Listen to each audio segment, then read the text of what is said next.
There is one film that is dividing the film fans, and that is Civil War. Let's talk about it. I'll see you at the bar. Well, we're waiting.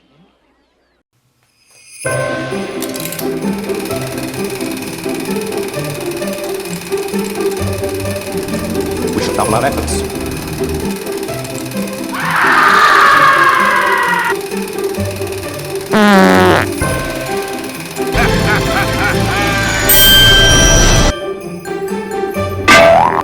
So Civil War is out at cinemas and many people are going to see it because it is A24's biggest hit at the moment as far as weekend opening box office, and I think that number is going to continue to climb. Now, guys, you probably would have seen my film review. If you're watching this and you haven't seen Civil War, please do not watch this anymore. Go and see the film, or at least watch my other film review of Civil War, because this is going to be a general discussion about the film, including spoilers. So even though the film, you may have seen my review already and thought, well, what big spoilers are in Civil War?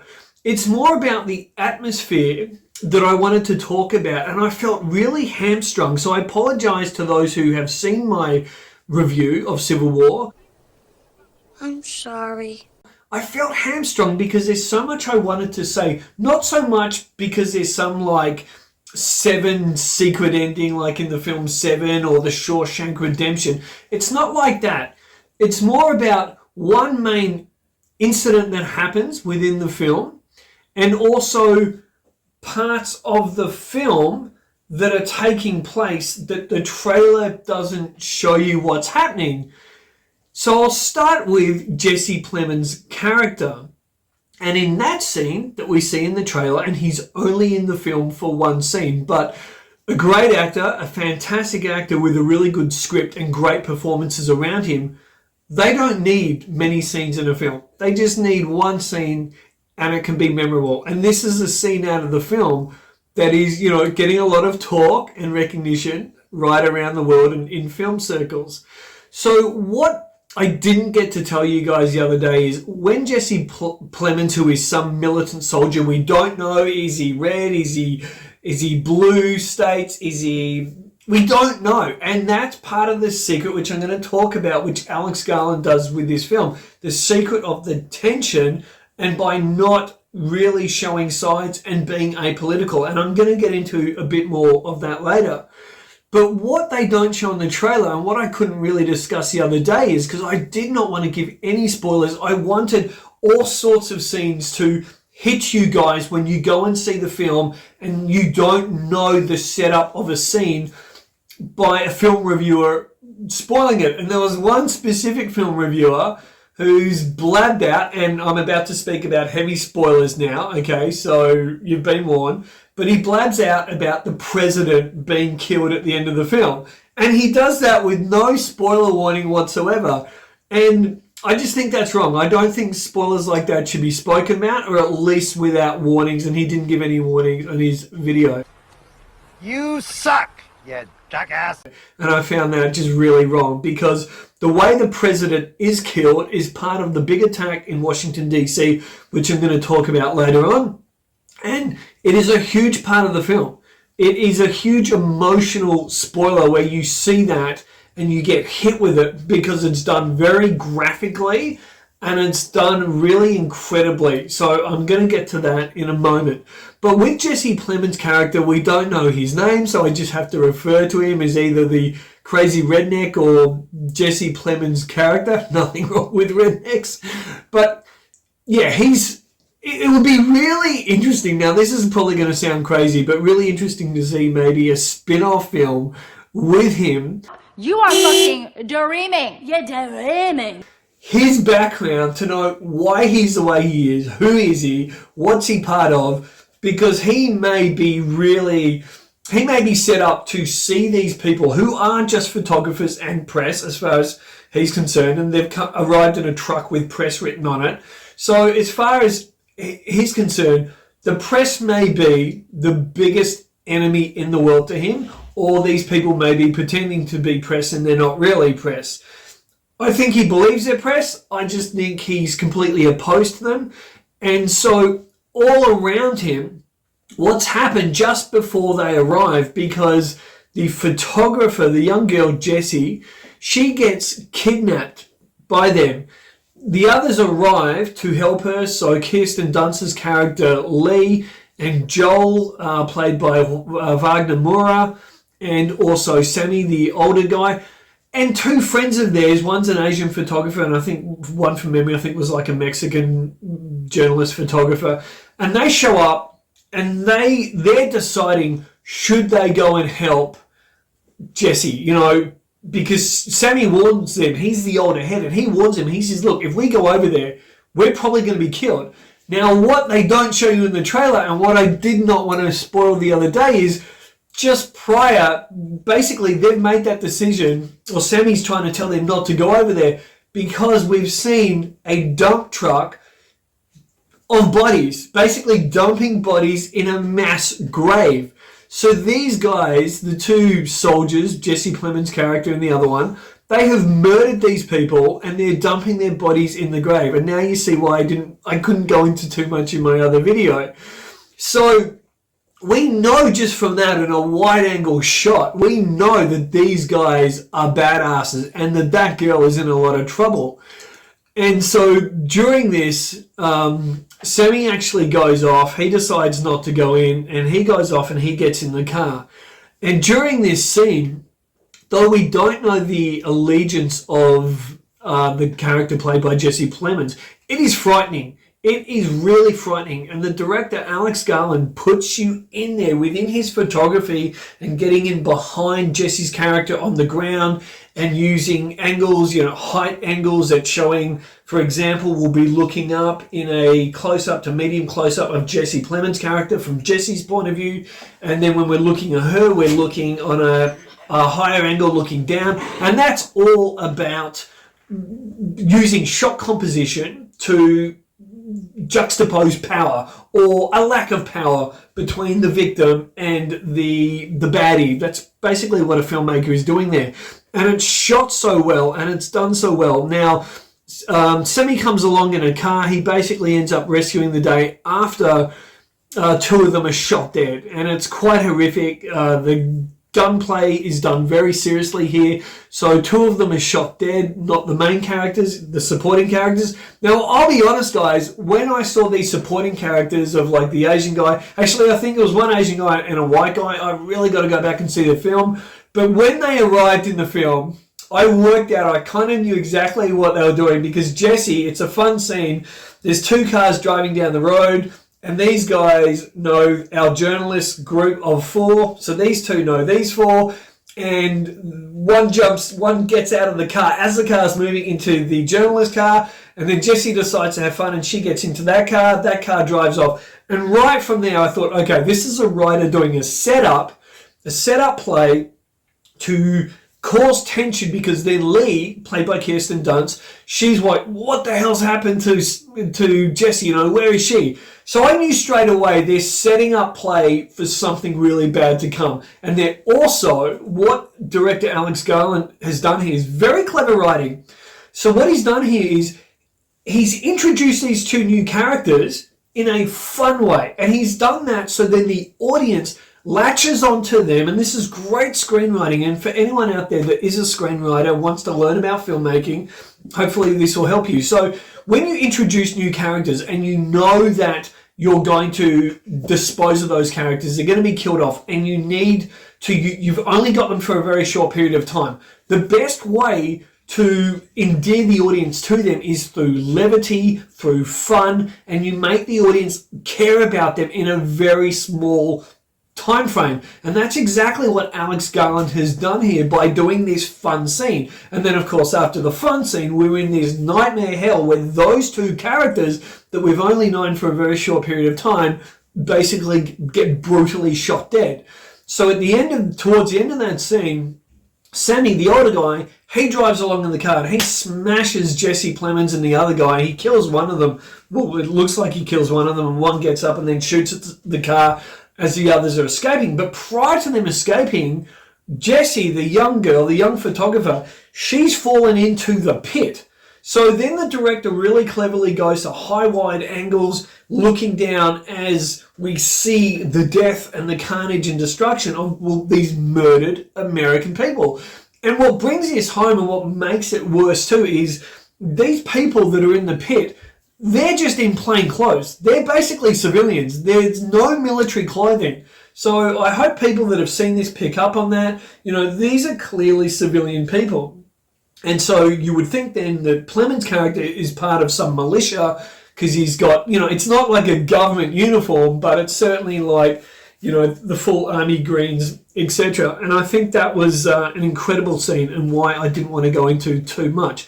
So again, the director is just very, very clever in the way he sets these things up. Now, also something that has been a little bit of a not worked for every film reviewer, for film critics on YouTube, is the use of the music. And you'll see these very graphic, cut together montage scenes of Civil War violence, people being murdered, shot dead. It's really brutal.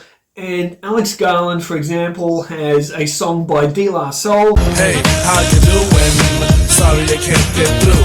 Why don't you leave your name and your number? Just pumping over, and it's a fun song, like a party song, and people kind of don't get why he's done that. So for those that haven't quite got it, let me explain it. And I'm trying to do this looking at the filmmaker's perspective, what he was thinking, and being a former filmmaker myself, as I call myself a former filmmaker. I think filmmaking will always be in my blood. I see it from that perspective.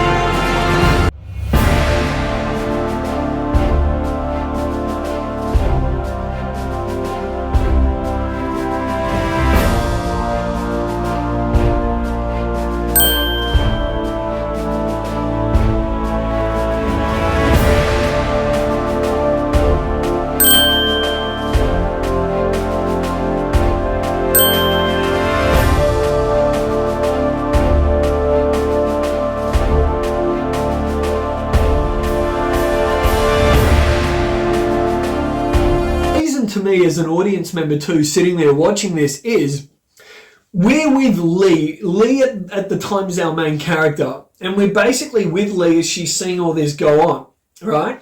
We also see prior to this, actually it might be a little, it doesn't matter if it's prior or after, it doesn't matter. But there's a scene where they go into a town, where the journalists go into a town, and you see it in the trailers, and Joel is speaking to this woman in the shop, and here's the clip. Will be dealt with swiftly. Let me know if you want to try anything on. I guess aware there's like a pretty huge civil war going on all across America. We just try to stay out. With what we see on the news, seems like it's for the best. So as you can see there, guys, what Joel is saying is, do you realize you're in the middle of a civil war? So her point of view and how she replies about that is, well, we're just going on.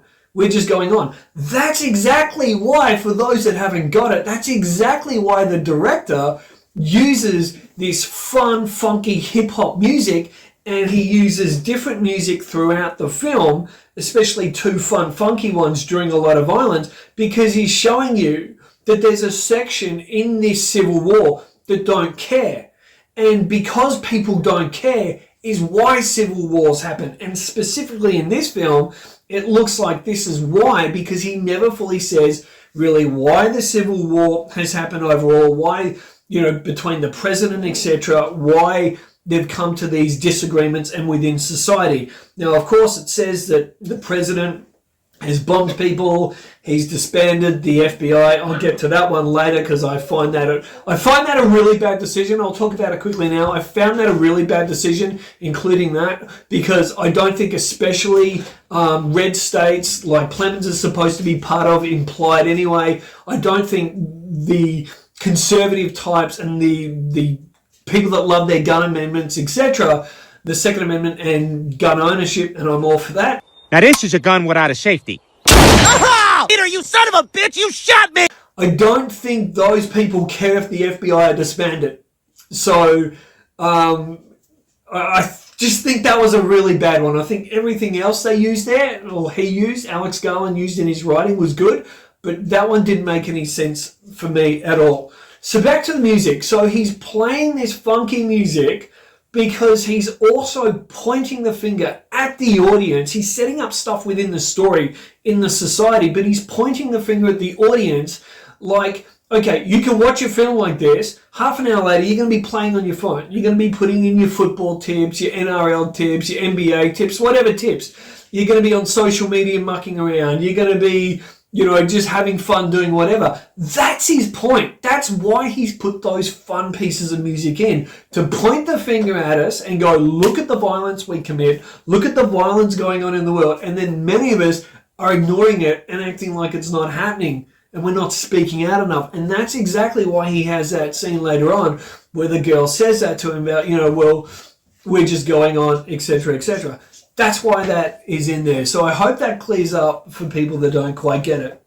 Now, also, as far as, a key thing here, people are pissed off about the apolitical aspects of the film. We don't really go into, are the blue states bad? Are the red states bad? Why has California and Texas joined up? Now, remember, the film is set approximately 20 years in the future. Now, also, as far as the apolitical stuff, I think it's actually a really clever move because there's not a lot of background story about the president. So I think it's a brilliant move joining California and also Texas together because it shows that, yes, there's political differences. There's massive difference between red states and blue states, especially a gun-loving state like Texas, a Bible Belt state, and then you've got a very conservative, pro-abortion, pro-same-sex marriage, anti-guns, all that over here. Those are, yes, their beliefs and their things, but what I think Alex Garland is doing is also saying, you know what? Even though you've got differences here in California and you've got differences here in Texas, you can come together when your overall life, or you should come together when your overall life and freedoms are being challenged. Whether you're a red state or a blue state, you can argue about little things, but when it comes to your overall freedom, when it comes to a despot who's breaking the laws of America and the different amendments in America as far as like a president having a third term, when they're breaking those things, is that enough to bring those states together? So he leaves that open as well, which is very clever filmmaking. He's left it open so the audience can decide and can think about it. And he's also done it, I think the apolitical thing, it's box office. If he's damned if he does, and he's damned if he don't. Because if he takes the side of a Democrat, for example, even though he's a British filmmaker, if he takes that side and then he lectures against the Republicans, right, he's going to lose a Republican audience at the box office. If he takes the blue state side, well, they're not going to stop, and especially in Hollywood, he's not going to get that film made in Hollywood because woke Hollywood is basically Democrat, Democrat, Democrat, even though when you look at those policies and what's happening at the border, etc., those policies are destroying America. And if you have a look at, and I am going to get a bit political here, guys, I think I have to around a film that is apolitical, because it shows you that he doesn't really need to talk about those things in the film because we know they're happening in real life anyway. Okay, so if you have a look with border invasions, etc., etc., I think that, and that is turning, if you have a look at all the polls in America, that's turning so many Democrats over to the red side, to Republican side, who don't want their borders invaded. And that would, same as Californians and Californian Democrats. They don't want their borders invaded either. So if you use your imagination and take what's going on in the real world and you put that into this film, then Alex Garland doesn't need to give you reasons. You've got your own reasons you can take into the film with you, and at the same time it's very clever because then the finger's not being pointed at him for taking sides, which isn't going to affect the box office of the film. So that's why he's done that. Now, another point and probably my final point that I really, really wanted to talk about is the ending of this film. And you could tell in my other review, I really wanted to talk about it, but I chose not to because I didn't want to spoil anything. And so what happens at the end of the film is the reporters are in there with, whether it's a militia, and it looks like full of military, they've got tanks, they've got everything, and again, this isn't explained, whether that military has turned against the president, and a lot of people are complaining, going, well, wait a minute, shouldn't the president have a whole army in there? Shouldn't the president be in a bunker? Well, I don't think he's in a bunker, and I don't think he's got a whole army in there, because I think that's a hint that the army, the actual United States Army, has taken the side with some militia. I'm assuming the armies are split, because you've got the Air Force bombing civilians on his side and the army killing people, and then you've got a very professional-looking army attacking the White House. So it's full on, it's crazy, and you still don't really know who's who. And I get it. I get why some people are a bit upset by that, but it also makes sense that there's not a lot of protection now for him because people have bailed on him. And he's left in the White House, and you get these limousines. I guess maybe it's a decoy. That's what the director's trying to do. But maybe it could be also the president's people abandoning him. And they drive out in like these limousines, and it is brutal. This scene is not for the faint-hearted.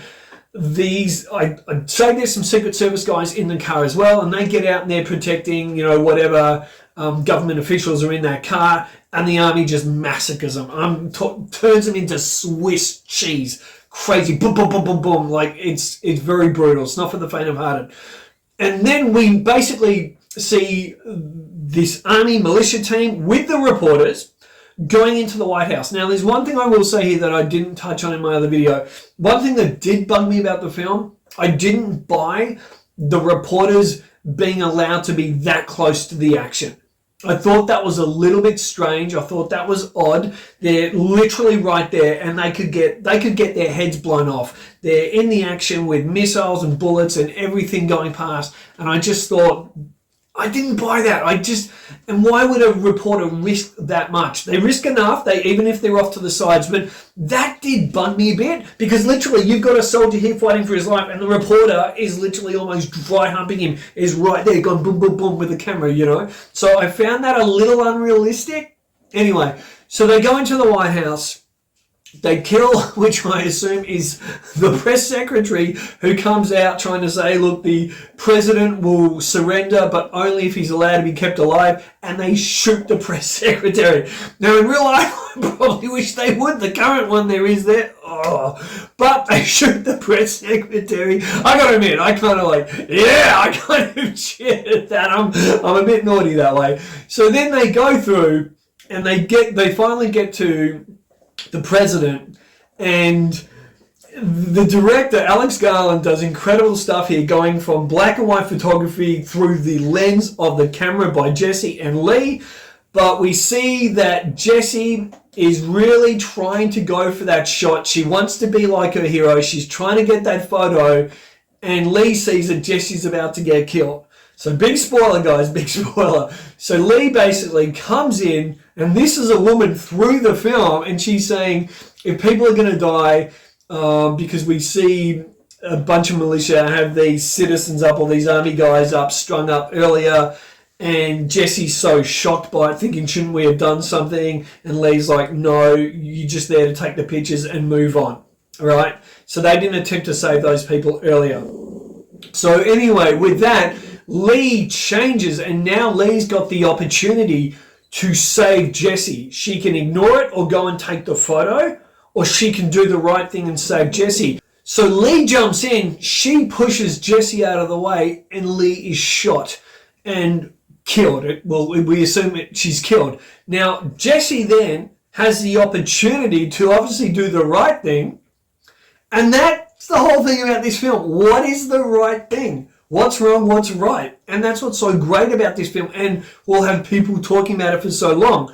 So Jesse can basically give CPR to Lee, help Lee, stop the bleeding, etc. But what does Jesse do? Jesse's showing, and the director is showing the audience that she's come full circle, and she now picks up the camera instead of helping Lee, She picks up the camera, she moves in, click, click, click, takes the final shots of the president, and the militia put the guns over him, and they kill him. There's no taking prisoner, there's no trial, nothing. It is brutal, and they kill him, and then we see that through her lens.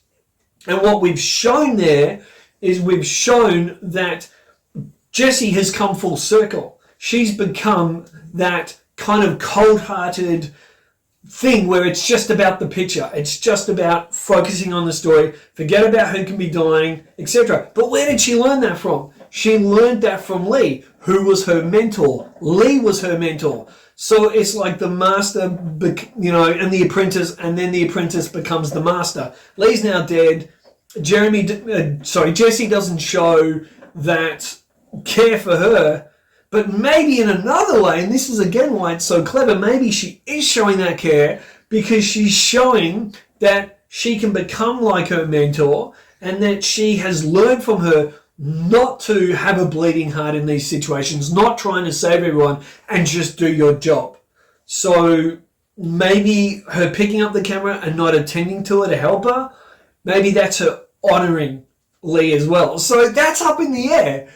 As an audience member, there's going to be those that are going to go, oh, that's brutal, she should, help Lee. And there's others, well, like me, that see that and go, wait a minute, she's actually honouring the mentor, or she's become so cold with what she's seen, now she's become what she didn't agree with, because she didn't agree with Lee. She didn't agree with the coldness of the situation of leaving people injured and hurt, but now she's become that. And that is part of, I think, the greatness of this film. I can't wait to go back and see it. I'm definitely going to go and see it. And because the cinemas screwed up with the power going out, I let the cinemas know about that, and I got 2 free complimentary tickets to the movies as well. Put it on my tab. So I'm going to be checking out 2 other films. And one of the next big reviews I'm going to do here, guys, for you is Fall Guy. I'm going to be watching The Fall Guy on opening day, and I will be doing a review of that as soon as possible. But I hope you've enjoyed this, guys. And look, the channel here is obviously very new. If you like what you've seen here and you love film discussions, breakdowns from a point of view of a former filmmaker, please drop a like, helps the channel, and subscribe. Stick around and share this channel with your friends. It's very new. I don't think there's a channel really like this with a filmmaker that's sitting down and talking, reviewing films and the perspective of films. Yeah, there's like Chris Stuckman, there's a reviewer that's now gone and become a filmmaker and gone the other way. I've kind of gone from that into reviewing, which is probably safer and happier, but I still love film and I love reviewing films and discussing films. And I'm trying to work out the name of the title for these sections or segments, but I'm going to be talking about classic films. I really want to go into films of the 80s and the 90s. They're the films I grew up on, and I really want to talk about those. So if you have any ideas in the comment section, let me know what I could call those segments where I go back into those films and discuss them. I know, there's retrospectives, there's things you didn't know about, stuff like that. That's what I'm looking for. So if you've got any ideas, please let me know. And once again, please subscribe, and I hope sincerely you've enjoyed this chat. Till next time, guys, bottoms up. That was awesome.